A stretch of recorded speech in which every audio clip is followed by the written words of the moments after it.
You're gonna make your way onto the floor. You're gonna get a little bar like this. Place it around the back of the knee. You're gonna actually slowly sit down and just hold that for at least 30 seconds each time. Now this here is gonna help to reduce the tension from the actual quads and the actual femur and the knee. So the ligaments that's basically around here is gonna help to loosen it and obviously absorb that tightness that's basically going on. So all you wanna do is hold for at least 30 seconds. If you cannot sit down fully, that's all right. But this is gonna help your mobility after a while. You'll be able to get a full little stretch on it from this, yeah? So 30 seconds holding this. You do this for about 3 rounds and then let me know how basically your knee will feel relaxed after this. Let's move on to the next one.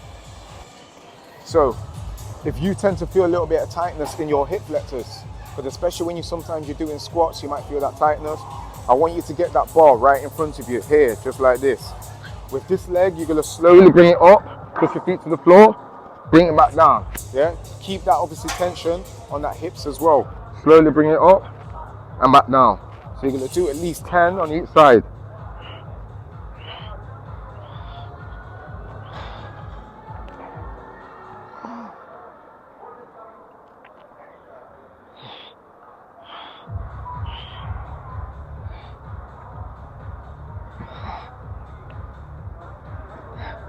And then same thing on the other side as well.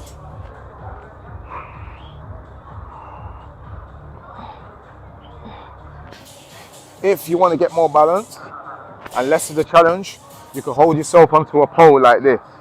But I like the challenge, so I'm holding onto this.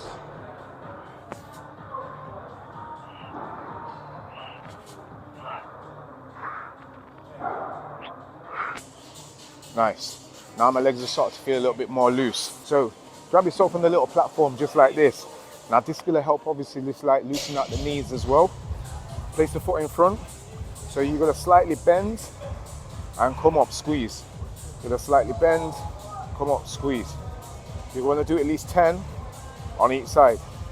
And especially for you guys that basically work in offices as well, I know it gets kind of obviously tedious on your knees and your hips. You feel that tightness. So little things like this are going to help to actually loosen it up.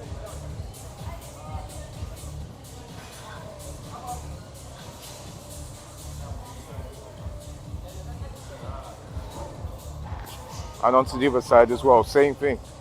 Slowly come up and down, slowly.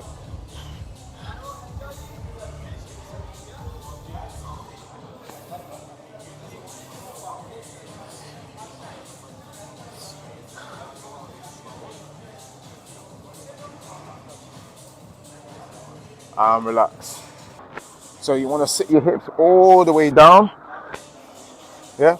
And as you sit your hips all the way down, it's going to get that full mobility which is there. Then you're going to bring the knees alternatively in, just to open out the hips a little bit more. That lateral movements of the knee.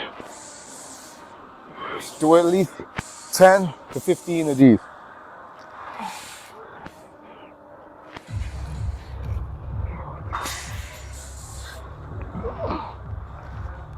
And relax. Now, we're going to go into the T-spine stretch now. All you're going to basically do, lay onto the floor, bring the arms out. You're going to bring your heels up, over. And this is going to open out the hips as well and loosen that tension. So you want to hold this for at least 15 to 30 seconds on each side.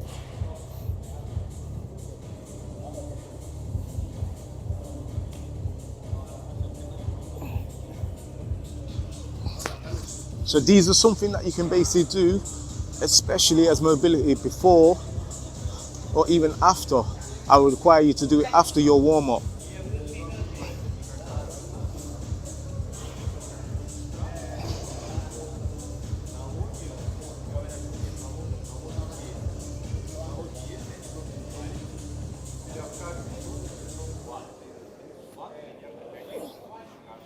And relax.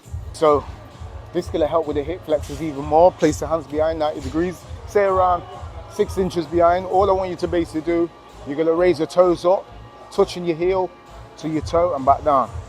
Yeah? After when you basically do a 10, you're going to feel that nice little warmness onto the actual hip flexors as well. So keep your quads nice and firm and tight as you raise, lift, touch, and then back down. Same thing on this side.